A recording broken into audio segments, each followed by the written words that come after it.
উনি যেদিন মারা যাবেন, মারা যাওয়ার আগে উনার শাগিদগুলোকে উনি পরামর্শ দিলেন, ওসিয়ত করে গেলেন, এ আমার শাগিদেরা ভালো করে তোমরা শুনবা, আমি যেদিন মারা যাই আমার জানাজার নামাজ যেন ওই বান্দা পড়তে পারে, আমার জানাজার নামাজটা যেন ওই বান্দা পড়ায় যে বান্দার কাছে 4টা গুণ আছে। জুড়ে বলেন সুবহানাল্লাহ। কয়টা গুণ? আর একটু আসতে এখন, কয়টা গুণ?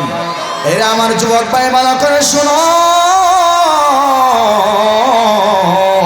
ও আমার মা বোনেরা ভালো করে শোনো, তোমার সন্তানটা তুমি যদি চাও আল্লাহর ওলি যেন হয়, তোমার সন্তানটা যেন আব্দুল কাদের জিলানী হয়, তোমার সন্তানটা যেন খাজা কুতুবউদ্দিন খাকি হয়, তাহলে গো মা শোনো, ওই সন্তান পেটে ধারণ করিয়া নাচ গান শোনা যাবে না, বেশি বেশি ড্যান্স দেওয়া যাবে না, হারাম গান শোনা যাবে না, মানুষের বদনাম গাওয়া যাবে না, হারাম খাওয়া যাবে না, হারাম লেনদেন করা যাবে না, মানুষের উপর অন্যায়ভাবে তুহমতে দেওয়া যাবে না। সেটা বলেন ঠিক কিনা? আমরা মহিলাদের কাছে এরকম গুণ আসেনি, ফেটে বাচ্চা এখন সময় তো যায় না, কি তা করতাম, মোবাইল একটা দিলাও, কথা জুড়ে হয় না, বুঝুন না আমার কথা, সুজা সিলিটকে বাসা কথা বলল। মহিলা যখন পেটে সন্তান নেয় তখন কয় সময় তো যায় না, স্বামী আমার কি করতাম বলেন, কারণ মোবাইল একটা নেও, জোরে এখন ঠিক না বেটে, আর একটু আসতে হয়ে যায়, মোবাইল দেয়নি কিনে, মোবাইল পেটের সন্তান আর টাইমের সামনে মোবাইল আছে, এখন যত গান আছে আউলা বাউলা হাউলা যা আছে অর্ধ উলঙ্গ পুরা উলঙ্গ অশ্লীল বেহায়া সব আল্লাহর মানে দেখতেছে, কথা জোরে বলেন ঠিক না বেটে, আর এটার আসর পেটের মধ্যে পড়তেছে, কথা জোরে বলেন ঠিক না? এই সন্তান ভবিষ্যতে কি আল্লাহর লইব? কথা জোরে কর না ভাই, এই সন্তানটাই ভবিষ্যতে দ্বীপ জ্বলার আশঙ্কা আছে, কথা জোরে বল না? এই সন্তানটাই ভবিষ্যতে সুর হওয়ার সম্ভাবনা আছে, ডাকাত হওয়ার সম্ভাবনা আছে, এলাকার ত্রাস হওয়ার সম্ভাবনা আছে না নাই? কিন্তু মা যদি সন্তান পেটে নিয়ে নামাজ পড়ে আলহামদুলিল্লাহ, মা যদি সন্তান পেটে নিয়ে বলে না আমার সন্তানটা যেন আল্লাহর ওলি হয়, দেখবেন আমি ওয়াদা করতে পারি একজন মা যদি পেটে সন্তান নিয়ে নামাজ একটা তো বাদ দেয় না এবং হালাল খানা খায়, মানুষের চুগলখড়ি করে না, বদনাম করে না ইনশাআল্লাহ, আর সব সময় কোরআন তেলাওয়াত করে, এটার আসর সন্তানের দিনে গিয়ে লাগবে, আর এই সন্তানটাই ভবিষ্যতে আল্লাহর ওলি হওয়ার সম্ভাবনা আছে। জুড়ে বলেন ঠিক না বেঠে?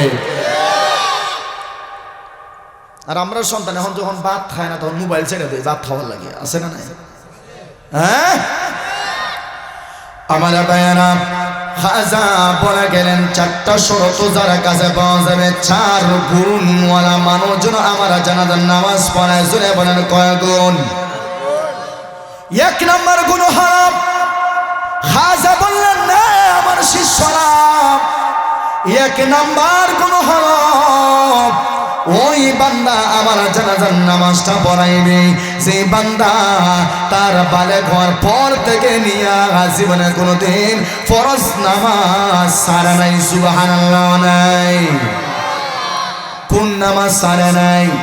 ফরজ নামাজ, ফজর না, ফরজ নামাজ সারে নাই, ফরজ নামাজ সারে নাই।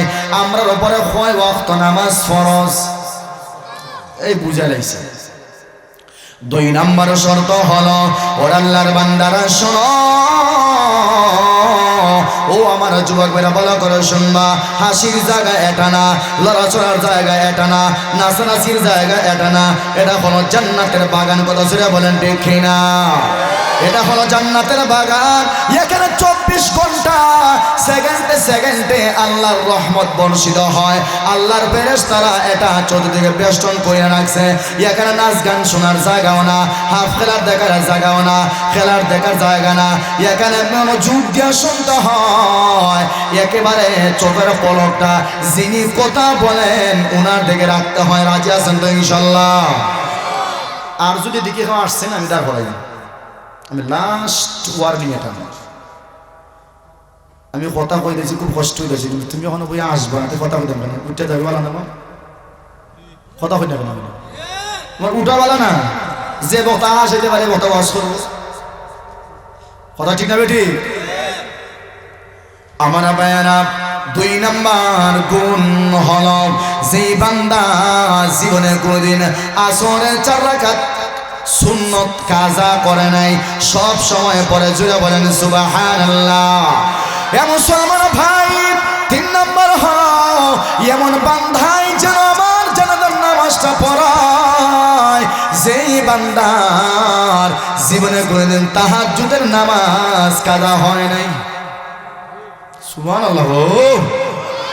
4 নাম্বার হলো এমন বান্দা আমার জানাজার নামাজ পড়ায় যে বান্দা জীবনে কোনদিন নিজের চক্ষু দিয়া বেগানা নারীর দিকে দৃষ্টি দেয় নাই। সুবহানাল্লাহ নাই? এই 4টা শর্ত দিয়ে উনি মারা গেছেন। এবার ওনার ছাত্ররা, আমার ভাইরা ভালো করে শুনবেন, ওনার ছাত্ররা ওনার লাশটা নিয়ে বড় একটা ময়দানে গেল।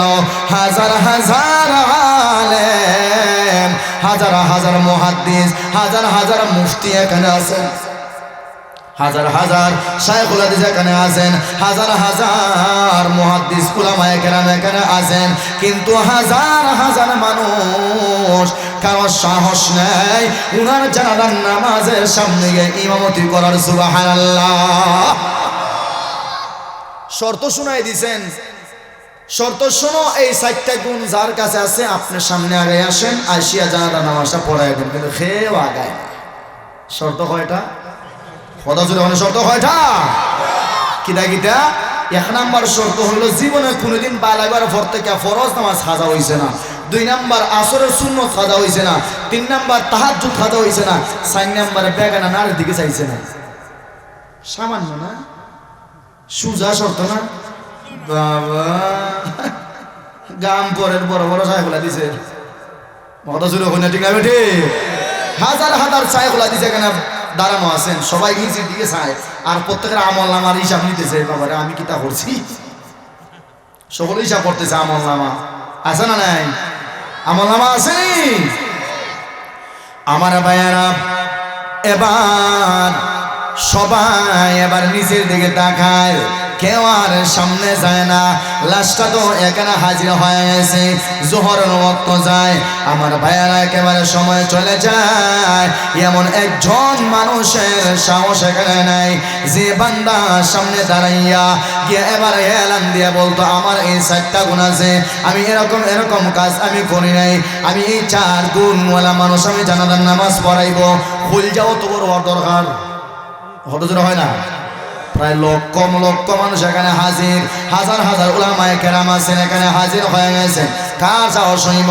হঠাৎ করে দেখা যায় একেবারে হালকা পাতলা একজন মানুষ, চাদর দিয়া চেহারা মোড়ানো, একেবারে হালকা, একেবারে হালকা, একেবারে পিছন দিক থেকে মানুষকে সরাইয়া সরাইয়া আস্তে আস্তে করে উনি আগাইতেছেন, আগাইতেছেন, আগাইতেছেন। আমার ভাইয়ারা, আস্তে আস্তে একেবারে লাশের সামনে উনি আসলেন। লাশের মাথার কাছে গিয়া লাশের কানের মধ্যে ওনার মুখটা লাগাইলেন। লাগাইয়া উনি বলেন, ওরে আল্লাহর বান্দা শোনো,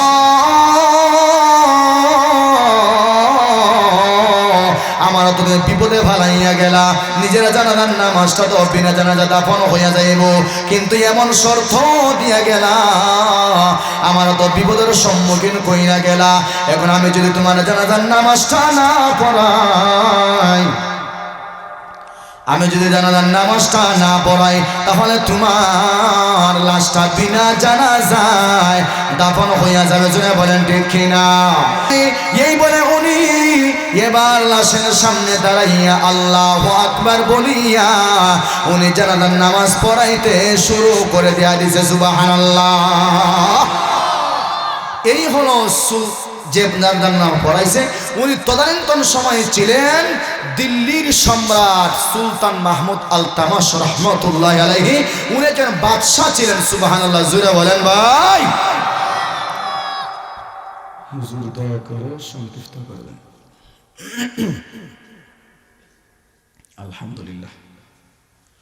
তো যাই হোক, বলতেছিলাম যে উনি একজন বাদশা থাকার পরও দেখেন উনি নাচ গান হাউজি বাম্পার থেকে নিজেকে দূরে রাখছেন। সুবহানাল্লাহ বলেন না কেন?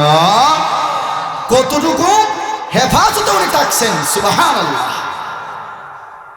তো বলতেছিলাম এই খাজা কুতুবউদ্দিন বখতিয়ার খাকির মা সন্তান পেটের মধ্যে নিয়ে উনি কি করছেন? আল্লাহর গোলামি করছেন। এই আসরটা সন্তানের মধ্যে পড়ছে। এজন্য আমি বলতে চাই আপনাদের কাছে, আপনারাও সন্তান যখন আপনারা নিবেন গো মা বোনদের উদ্দেশ্যে আজকে আমার এই ওয়াজটা, পেটে যখন সন্তান নিবেন, আপনি যদি চান আমি বুড়া হইলে আমার সন্তানটা যেন আমাকে দেখাশোনা করে, আমি বৃদ্ধ হইলে আমার সন্তানটা যেন আমার লালন পালন করে, আমি বৃদ্ধ হইলে আমার সন্তানটা যেন আমাকে অবহেলা না করে, আমি বুড়া হইলে আমার সন্তানটা যেন আমাকে বৃদ্ধাশ্রমে না পাঠায়, আমি বুড়া হইলে আমার সন্তানটা যেন আমাকে আম্মু আম্মু বলে ডাকে, আমি বৃদ্ধ হইলে আমার সন্তানটা যেন আমার বরণ পোষণ সব কিছুর দেখাশোনা করে। তাহলে আপনার কাছে আমার ওসিয়ত হলো, 1 নম্বর বাবার কাছে একজন নেককার বিবি আপনি বিবাহ করবেন, 2 নম্বর হলো বংশ থেকে বিবাহ করবেন, 3 নম্বর হলো মেয়ে নামাজি কি না এটা দেখে আপনি বিবাহ করবেন। তখন আশা করা যায় ওই মেয়ের ঘরে আল্লাহর ওলি হওয়ার সম্ভাবনা আছে। কথা জুড়ে বলেন ঠিক কিনা? আব্দুল কাদের জিলানীর ঘটনা শুনছেন? উনার বাবা একটা ফল খাইছিলেন, নদী দিয়ে বাইশা যায় একটা ফল খাইছিলেন।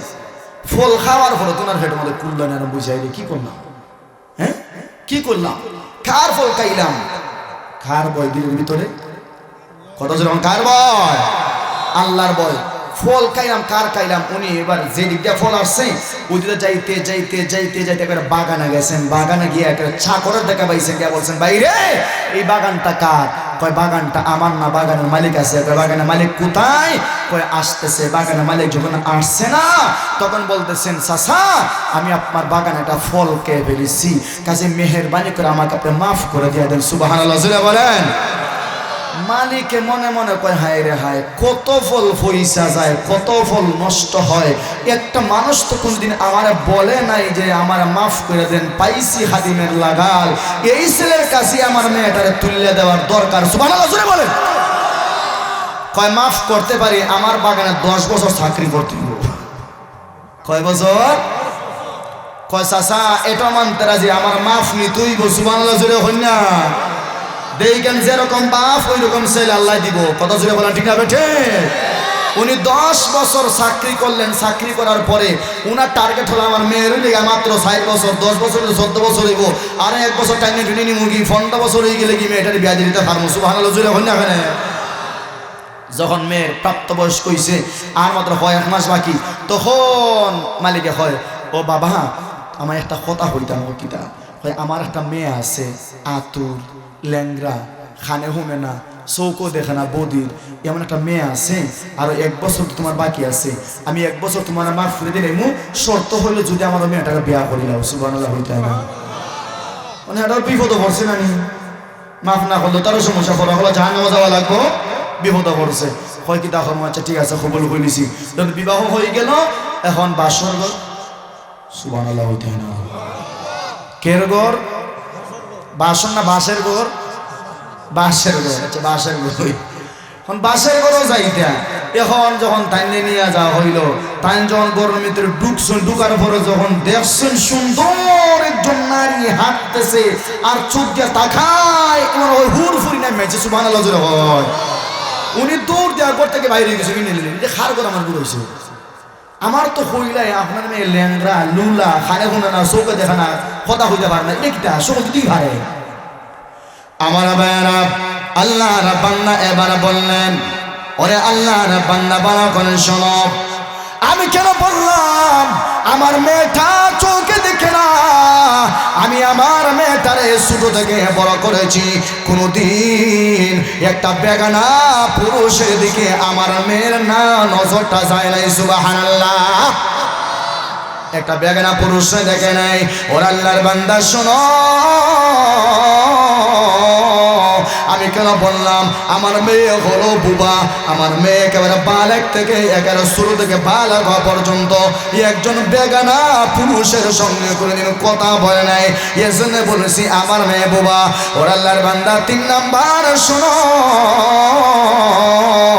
আমার মেয়ে যখন শুরু থেকে বড় হয়েছে এই যাবৎকাল পর্যন্ত একটা বেগানা পুরুষের আওয়াজটা আমার মেয়ের কানে আমি ঢুকতে দেই নাই। সুবহানাল্লাহ।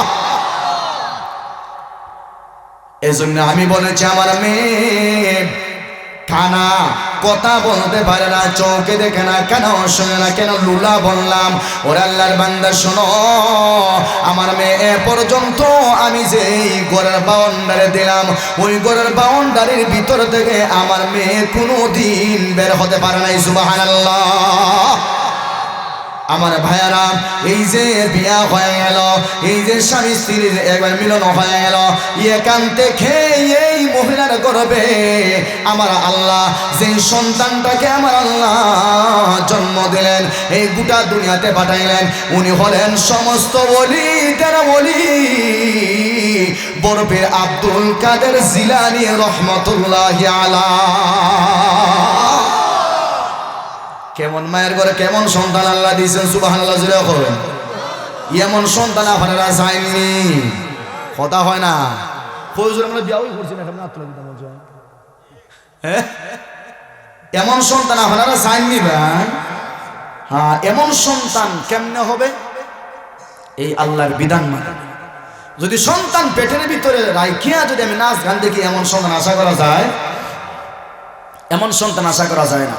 কেন এই কথাটা আজকে আপনাদের সামনে বললাম? এর একটা মাত্র কারণ হলো আমাদের সমাজের যুব সমাজ আজকে বেশি নাচ গানের দিকে ধাবিত। কথা জোরে বলেন, ঠিক আছে? ঠিক।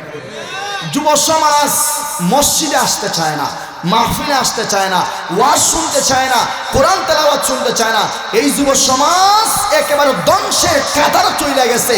তার কাছে নাচ গান বেশি ভালো লাগে, তার কাছে হাউজি বাম্পার বেশি ভালো লাগে, তার কাছে খেলা বেশি ভালো লাগে, তার কাছে দেখবেন নাচানাচি সবচেয়ে বেশি ভালো লাগে। কথা জোরে বলেন, ঠিক না বেটি?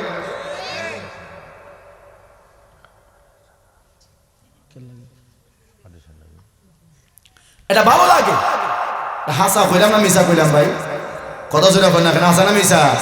আজকে যদি আপনাদের পার্শ্ববর্তী এলাকায় যদি একটা গান হইতো, কি বলেন আপনারা? কি আপনারা গেলেন নিয়ে নাকি আরো আইলো না? হাজার হাজার মানুষের দল আমার কথা ছিল। কিন্তু দেখেন এইখানে যে আপনারা আসছেন, আপনাদেরকে আনছেন কে? কথা জোরে হয় না, আনছেন কে? আল্লাহ আনছেন। কিন্তু গ্রামের হাজার হাজার মুসলমান এখন আছে, ঘুমের মধ্যে আছে, রাস্তাঘাটে আছে, মেলার মধ্যে আছে, কিন্তু আল্লাহ তাদেরকে এখানে আসার তৌফিক দেয় নাই। আল্লাহ আমাদেরকে এখানে আসার তৌফিক দিছে।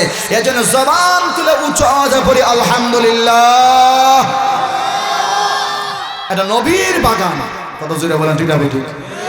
এই জায়গাতে পড়লে মানুষ হবে, সন্তান মানুষ হয়, অমানুষ হয় না।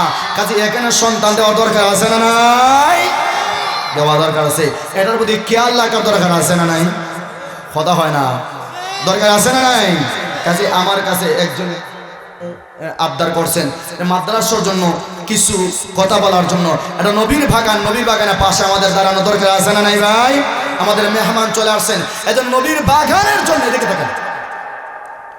নবীর বাগানের জন্য একজন মানুষ শুধু চাই ৫,০০০ টাকা দিবা।